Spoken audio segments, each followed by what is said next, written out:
But doctor صاحب پہلے مجھے یہ بتائیں کہ ہمارے جسم میں یہ 800 سے 1000 یا 2000 تک کینسر سیلز بنتے کیوں ہیں ہمارے جسم میں ڈیلی بیسس پر؟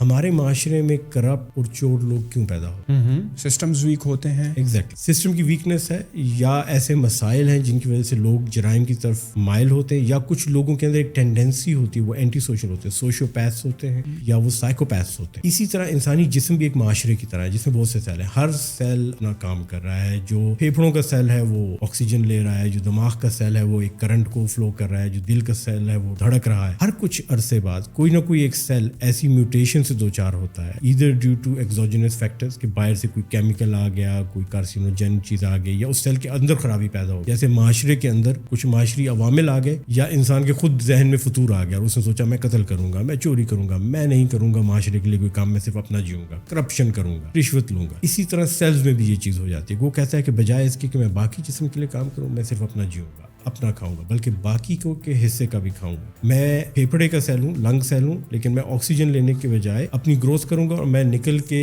جگر میں، لیور میں جا کے رہوں گا، میں بون میں جا کے رہوں گا، میں دماغ میں جا کے رہوں گا، جو میرا جی میں آئے گا کروں گا. ایک بغاوت ہوتی ہے. اور جس طرح ایک معاشرے میں بغاوت اور باغیوں کو روکنے کا سسٹم ہوتا ہے، لا اینڈ آرڈر ہوتا ہے، اس طرح آپ کے جسم میں بھی ایک لا اینڈ آرڈر